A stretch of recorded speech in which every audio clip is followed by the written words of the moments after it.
Hello and welcome to VAT Update from Tax Essentials for Advisors. My name is Ed Thompson.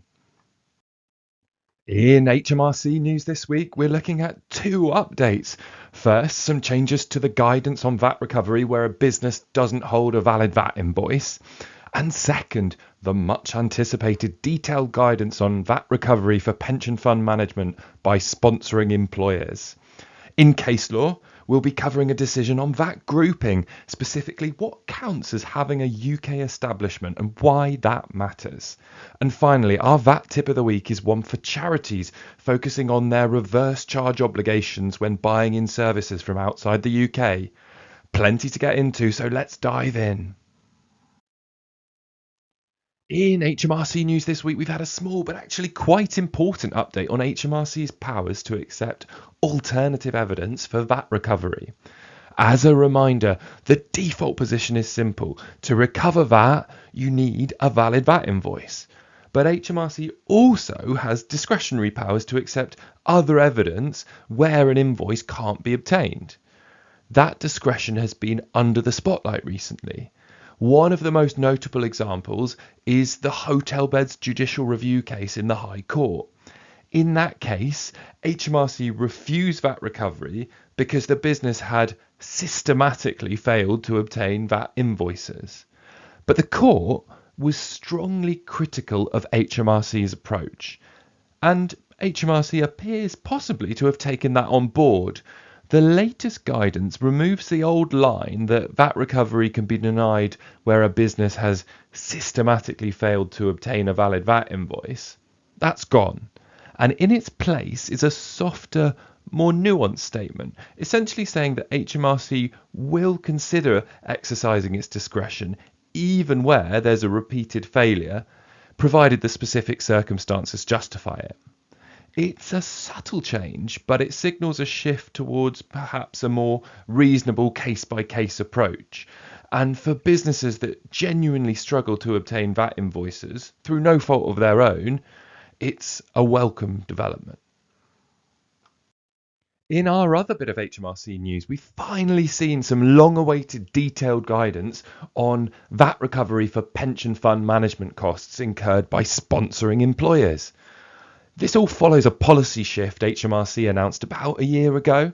At that point, HMRC accepted for the first time that sponsoring employers could recover all the VAT that they incur on managing pension funds.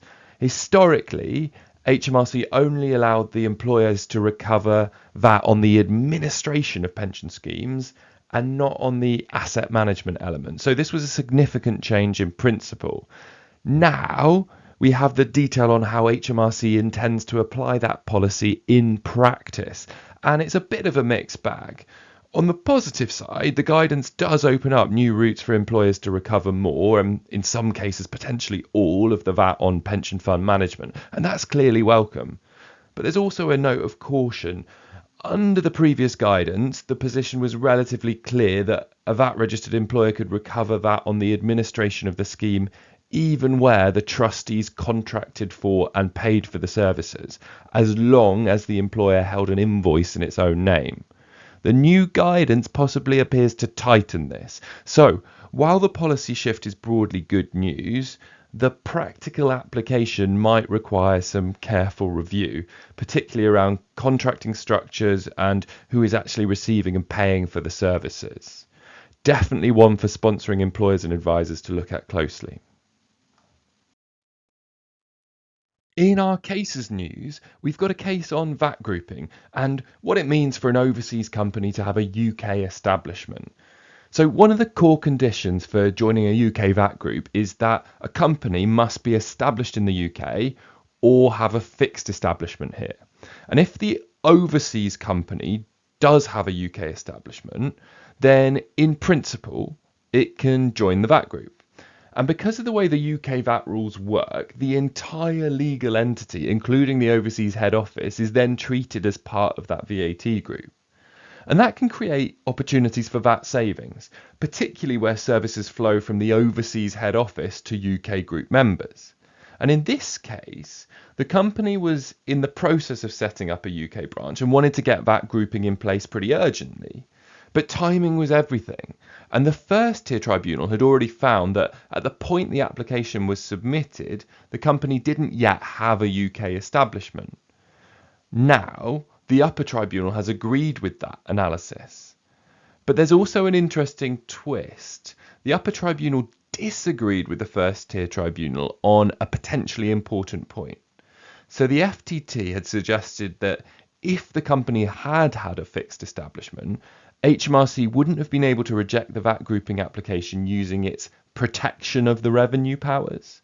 But the upper tribunal took a different view, and it indicated that HMRC might be able to use those powers in these circumstances. And that has potential wider implications, particularly for the financial services and insurance sectors, where cross-border structures like these are quite common. So very much a reminder that establishment, timing, HMRC discretion all remain very live issues in the VAT grouping space. Today's tax tip is one about charities, really, and it's about the reverse charge on services brought in from outside the UK. So the reverse charge applies when a UK organisation or business buys in services from overseas suppliers. And charities in general are no exception. In practice, lots of charities miss this, particularly on things like IT and software. There is an exception. If a charity only has non-business activities for VAT, then the reverse charge doesn't kick in. But the reality is that most charities have at least some business income from a VAT perspective. And once there's a business activity, then the reverse charge is relevant. The risk is, because charities can't fully recover VAT on their costs in general, if the reverse charge is missed, it can lead to an underdeclaration of VAT. And of course, that can create problems if HMRC ever looks into the position. So the takeaway is simple. If you are working with a charity that is buying in services from outside the UK, make sure that the reverse charge is being considered. That's all for this update, and I will see you next time. Thanks, Ed. We look forward to the next instalment. In the meantime, keep watching for a short video introducing our dedicated AI tool.